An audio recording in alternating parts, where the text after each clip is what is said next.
From the Correggio Net team, welcome to Off the Grid with Correggio, the podcast where we unplug the latest energy market developments with industry experts and leaders. Hosted by Jan Haizmann, founder and CEO of Correggio Net. So sit back, relax, and let's dive right in. Good morning, ladies and gentlemen. This is the next edition of the Off Grids that we are organizing within Correggio with selected people. And today we have a very special guest, Jan Braun. He is an academic working in Freiburg for the Fraunhofer Gesellschaft, which is a very prestigious German academic society, I should say, if I could call it like this. So he's a representative of academia in the very sense of the word. Would you like to introduce yourself, Jan? Thank you for making time for this session with me. Thank you very much for inviting me on. Welcome to all from Freiburg. So, like Jan said, my name is Jan Braun. I wouldn't describe myself as an academic. I would describe myself as a bracademic. So I do research, but it's very close to the real world. Academic research for me is too much ivory tower, I would say. So Fraunhofer is a research-based organization. We conduct research for industry organizations, but also for governments. I work at the Institute for Solar Energy Systems in Freiburg, where I focus mainly on project development in the MENA region. Yes, this is actually the topic of today, isn't it? The MENA region. How is it possible to advance reform in the MENA region? Obviously, all of these countries are not coordinated. We don't have a European Union European Union-like institutional setup that would allow these countries to go, let's say, in a more uniform framework. So we're having here really very much independent countries doing their own thing. Which of these MENA countries, Jan, would you believe is most advanced in terms of hydrogen policies, in terms of energy decarbonization issues? Yeah, maybe just to slightly rectify you, Jan, although I wouldn't dare to, but I mean, there is the African Union and there is, of course, the Gulf Cooperation Council. But I don't know in how far these are really effective organizations. I mean, to be honest, I've been looking into that. I think that the Gulf Cooperation Council could do a lot more work on, for example, energy topics. But when we look at the MENA as a whole, I would say that my focus for the last couple of years have been on two specific Gulf countries, Saudi Arabia and the United Arab Emirates. Saudi Arabia is, of course, one of the most interesting countries because Saudi Arabia is really by and far the largest economy in the MENA region. Saudi Arabia, of course, is blessed with a lot of oil wealth and has a very progressive leadership in the form of His Royal Highness the Crown Prince MBS. Of course, they have their Vision 2030 policies, and they really have a lot of ambition when it comes to renewables and hydrogen. You can say the same thing for the United Arab Emirates. There's also a lot of capital there. There's, of course, a very good system there regarding finances. It's a very good hub for, of course, human capital. So I think those two countries are the most promising and are really well suited to become leaders in this regard. And if we look at facts on the ground, and Jan, again, this is where I really am different from like an academic. If you see what's happening in hydrogen, then you can only look at Saudi Arabia, where there is actually a hydrogen plant being built. For the rest, most of it is still by and large very much a theoretical exercise. Yes, it is clear that Saudi Arabia is a key player and probably is also the one that is known for having facilitated and enabled a more than $8 billion investment in green hydrogen production. This is obviously the NEOM Green Hydrogen Company project. But Jan, isn't it looking increasingly dire for this project in terms of offtake? All of these off-takers are more or less requested to have long-term arrangements, 15 to 20 years offtake. it looks like the offtake has not been really taken up. And why would you think that this is the case? Yeah, I think we've all read in the news that that of course that the NEOM Green Hydrogen Company has met with some substantial setbacks. Of course, first there were the ballooning costs, and now we've read that all of the offtake over the 30-year term has not been secured. I think that less than half of the offtake has actually been secured. So they're still looking for a lot of buyers for their 1.2 million tons of green ammonia, which they are planning to produce, I think, as early as next year. I think, and that's something that when I was working at the King Abdullah Petroleum Studies and Research Center, we actually wrote a book, The Clean Hydrogen Economy in Saudi Arabia. And one of the key messages we gave there, and also one of the key messages from the United Arab Emirates hydrogen strategy, which we at Fraunhofer co-wrote, is that you shouldn't just be looking opportunistically at export markets, because these countries are they have very carbon-intensive economies. They have very strong industrial hubs. When you look at the UAE, they have a very large aviation sector. They have a large shipping sector. They have, of course, a large refining sector. Saudi Arabia also has a large refining sector. Why not really refocus a lot of your production inwards and look at your opportunities inside the kingdom and inside the UAE, especially when you realize that both countries, they have a net zero target. Saudi Arabia wants to decarbonize by 2060, and the UAE, I think even earlier, 2050 it is. Jan, I'm not sure if that's the right year. Yes, that's correct. Yeah. Yeah. Yeah, so like a long story short, there should be a refocus on making it viable for national champions to really much more engage, and to also really engage in the uptake of hydrogen. And there's a lot of tools and mechanisms to make that a reality. Yeah, speaking tools of mechanisms, this is obviously the next topic to touch upon. Obviously, it is clear that a pure reliance on export scenarios is very much depending on foreign governments and their own policies to promote hydrogen or not to promote it, or on the financial means available to promote this.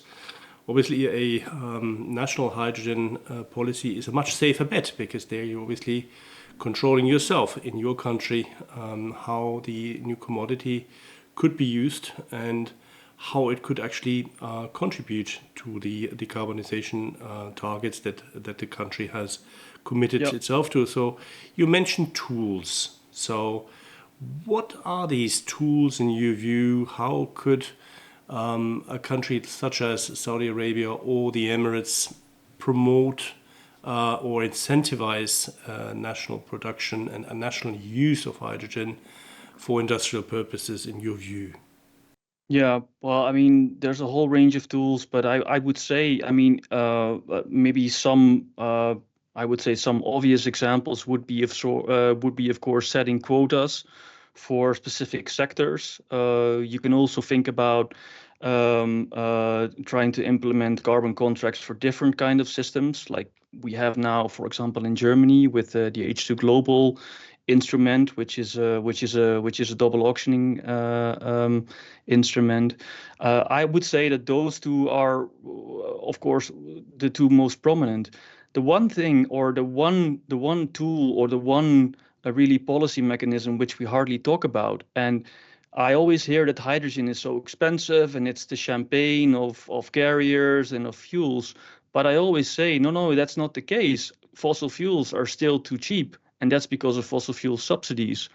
And that's also, of course, another problem. You know, why is it the case that we still don't see an uptake, or we don't see the development of economies of scales of hydrogen and also of renewables in the MENA? And that's because the market is heavily distorted. The market is heavily distorted by fossil fuel subsidies. There is no incentives to really start using, for example, clean or like low carbon hydrogen, because because it's still very cheap to use and burn fossil fuels. So when you look at the mechanisms I just mentioned, the carbon contracts for difference, the setting of quotas for specific sectors, I would also think of trying to redirect and also to also reform your fossil fuel subsidies. Now, this carbon contract for difference, just let's take this obviously as a tool that has served before already in the power industry to a certain extent through the contracts of difference that enabled the uptake of renewable electricity in Europe. Now, in how far is such a tool working in an area or in an environment where there is no carbon price? So how no electricity price? How do you see this? I mean, is there a condition sine qua non for having an electricity market in these countries? Or do you believe that these tools could equally work and could be redesigned in an environment where there is no such electricity market? That's a very good question, Jan. And to be honest, if I could give you a full-fledged answer to this, I would not be working at Fraunhofer. I would probably be a millionaire on my yard somewhere in the Bahamas. That's not excluded, Jan. It may all happen still. Yeah, I know. Yeah. No, this is a very complex question. When I was working in Saudi Arabia and I was speaking to my Saudi colleagues, I sometimes asked them, like, I mean, how is it the case you don't trade any electricity with your neighbors? I mean, less than 2 or 3% at that time, and I'm speaking of 2020, 2021, is being traded among MENA countries. Now, if I'm not correct, the number between European countries, we do have a single market for electricity. I mean, power trading in Europe is around 50-60%, if I'm not mistaken. I mean, why don't you do it? I mean, why isn't like, don't you see the benefits? I mean, it could benefit all countries. You could also collaborate on other aspects then. To be honest, I never really got an answer. I think the answer lies in the fact that it's part of the social contract, of course. I mean, the constituents don't get to vote, but they get free electricity, free water, and they get free gas. I mean, it's very difficult, I think, to realize it if you're not going to touch upon this topic. And the other topic you mentioned, setting a price for carbon. Carbon really has to become a commodity for all of this to make sense. As long as carbon is not being priced in any way or form, then all your ambitions when it comes to a circular carbon economy, which is of course the hobby horse of the Kingdom of Saudi Arabia, I think it will be very difficult to implement any of these ambitions, because the commodification of carbon is central, I think, to a circular carbon economy. So it doesn't fully answer your question. I think this really needs to be solved. How you can mix and match. On the one hand, I mean, I wouldn't say liberalize your power markets, but try to collaborate across your power markets in the Gulf region, and also setting a price for carbon. Now, regarding the latter, what I understand is that the kingdom is looking into this. I mean, it's currently working on voluntary crediting mechanisms. Maybe we can talk about that a little bit later. But I also understand that they're also looking into other options, and I think that this is, of course, key to all of the decarbonization, to all of the decarbonization ambitions. Well, this is definitely, I think, one of the topics we're going to touch upon later. But coming back to hydrogen, there is obviously an upcoming production of major scale as of next year. NEOM is expected to produce, I think, 600 tons a day and for green hydrogen. What to do with it at this point in time if the export scenarios is not realizing? Is there not an implementation issue here, Jan?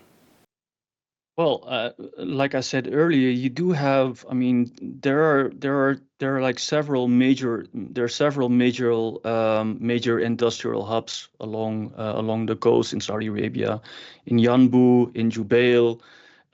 where of course there's a lot of chemical activity, there's a lot of refining taking place, etc.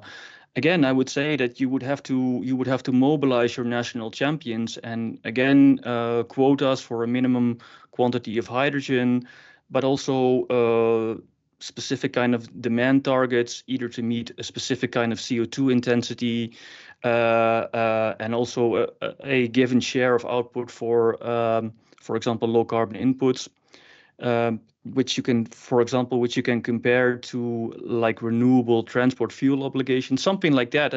That I think that there's a lot of options, not only industry but also, of course, like in transport, which is also heavily polluting in the kingdom, where you can set minimum targets for hydrogen, but that has to be done by the government. Of course. This would need to be done by the government, and I think looking at a recent report of IRENA, the International Energy Agency, there is also a potential for green steel production. So in generally, there is options to use that hydrogen also for, let's say, industrializing or promotion of further industrialization of these countries.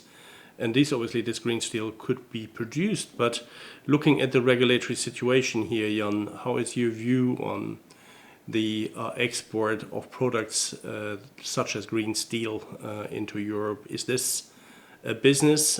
Is there not a risk that the standards that are set in Saudi Arabia, for example, or in any other of the MENA countries would not find recognition in Europe? So ultimately that the green product that is produced there, because of better conditions for the production of the same, doesn't find the recognition in the European Union. How do you rate this risk? Yeah, like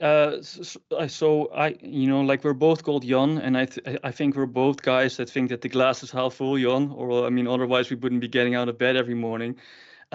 Just to come back to the production of green steel, I think that Saudi Arabia has a huge competitive advantage. What is the major problem?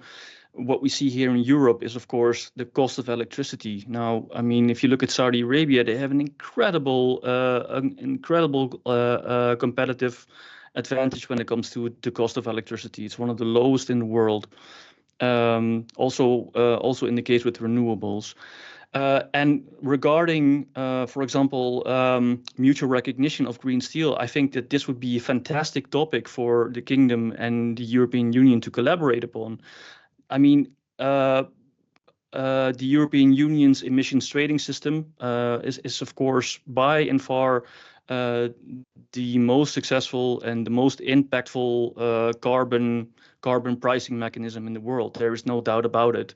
If you look at all of the reports by the World Bank, which releases its carbon trends report every year, you can see it that the ETS by far and large, that its revenues are the biggest contributor to global carbon pricing mechanisms in the world. Now, why not share that expertise with the Saudis? Why not make sure that also think about the fact that maybe the Saudis are going to set up their own emissions trading system, which might not be similar to the European one, but where you can, of course, establish some points of mutual recognition, where it would be possible for the Saudis to actually export green steel to the European Union. Well, the European Union may not like that too much, Jan, because obviously it may lead to the deindustrialization of the states that form the European Union. So this is obviously a point to be considered. Now, obviously, looking at the Saudi situation in particular, we had recently reports of the VCM now being in charge of facilitating the delivery of more than 30 million tons of carbon credits, and this over a period of 10 years. Yeah. It looks like there is something going on. However, I wonder, and maybe we could have your view on this, how would the demand be created for such volume in order to be sold? Is this something which would need reform from your point of view, or do you think that volumes of that type could easily be set in Saudi Arabia as an example? I was also really puzzled by this announcement. It was well, I wasn't puzzled, but I was surprised because I read in some media and also on some social media that this was a huge this was a huge announcement. But I was wondering, and I think we were both similar in that. But where's the demand? Is there any incentive for these carbon credits? To be honest, this whole exercise to me feels like a trial and error. How does it work? How would you sell these credits? Who would be the off takers? But I think the effect for now is really going to be zero, because there is no incentive to buy this, because like again, there is no kind of compliance mechanism. We're talking here about a voluntary carbon market. We're talking here about national champions and other off-takers or other major potential off-takers who don't really have an incentive to do this, but they can do this as a sort of a marketing strategy, I would say. Or look, we're also doing something regarding decarbonization, so we're going to buy a whole stack of these carbon credits. Yeah, so what you say, Jan, is obviously we need carrots and sticks. Yes. Ultimately, this is what we need. So a mandatory system that would need to be installed to make this a useful and carbon-reducing exercise. But how would this be done? Are you thinking of, let's say, introducing or suggesting to introduce mandatory targets for particular industries that would force these industries to buy these certificates, or what is your plan? Yeah, yes, of course. That's what I also said earlier. When you look at the transport, when you look at the industry sector, it would be, of course, good to set quotas for a minimum amount of offtake. You can also think about a carbon floor price, or also a carbon ceiling. I think something similar has been done in Singapore, Jan, but you can say more about that. Especially the case of Singapore could be interesting, because I always hear that the big example of the Crown Prince is, of course, Lee Kuan Yew. So they are really making efforts there in establishing a carbon market. But there has to be some kind of compliance system. That is really without a doubt that really needs to be the case. And then you set really mandatory minimum targets for specific sectors. And I also think when you look at the transport sector and how heavily how heavily fossil fuel subsidies are being subsidized, basically domestically. You could also free that up for example, export purposes, if you basically disincentivize that. Now, that is, of course, maybe not a good idea from a climate perspective, but we also have to be realistic. We still see a global, basically growing demand for fossil fuel. So it really makes a lot of sense to set up a compliance system. So, and this is actually what we talked about: the implementation, the need to implement this, the need to design this. And obviously, and the best would be, I believe, to work regionally. We mentioned that's how we started off, that the European Union had provided for a common framework on carbon. In reality, the development in the European Union has been steered out of Brussels, and member states have been implementing where needed. Obviously, in the region we are talking about here, there is not the same. There is this Gulf Cooperation Council, but obviously a cooperation council can only deliver as far as the mandate goes of that council. Yeah. So in reality, I believe the mandate of that council may be enlarged in order to have a bigger impact.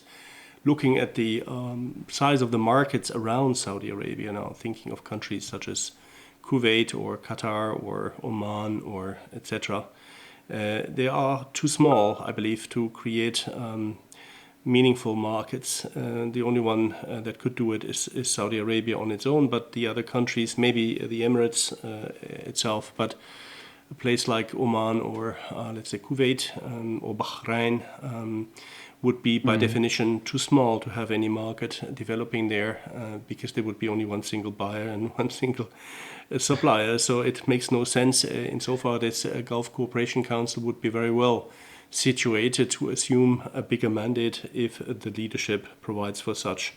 And coming back to your... Maybe, but so this is also something that we wrote in our book, The Clean Hydrogen Economy in Saudi Arabia. I mean, these countries do have they do have or they should have an incentive. I mean, they're all interested in hydrogen, they're all interested in carbon capture and storage, and they're all interested in scaling up renewables. And it would be much better to work to collaborate regionally to set up, for example, CCS hubs, to set up, for example, the infrastructure that you need for optimizing, for example, hydrogen and renewables. And if you would do this, and if you would set up a much stronger mandate for this in the Gulf Cooperation Council, because what I see now, and please correct me if I'm wrong, Saudi Arabia is doing something, the UAE is doing something, we see that Oman is doing something when it comes to hydrogen, but I do not see a lot of collaboration. I actually see a lot of competition, and I mean, the European Union may be far from optimal. I mean, you are in Brussels right now, but if I see what kind of collaboration that we have achieved, I mean, I think it's something to look at and see what can we learn from it and how can we improve for it, because there is a lot of opportunity for collaboration when it comes to, for example, infrastructure. Absolutely. And infrastructure is obviously a big topic now in Europe, building new, let's say, infrastructure from ports to industrial centers to also use the hydrogen arrives there. And this obviously is a challenge in itself because of various factors, notably the need to also have it financed. And coming back to the end of it, because we have coming to the 30 minutes that we have allowed for this to last. You mentioned Singapore. I think this is a very successful project because it allows for a tax credit that can be used by the companies that contribute to decarbonization. And that tax credit is something which is a tool that other countries may look at as an example, how to create decarbonization effects beyond the European example, because obviously countries in the region, they're looking not only at Europe, they will look at what has been done in America, that they will be looking what is Japan doing. They're looking at Singapore that establishes itself as a carbon trading center. So they're looking at China notably, so Asia more in wider sense.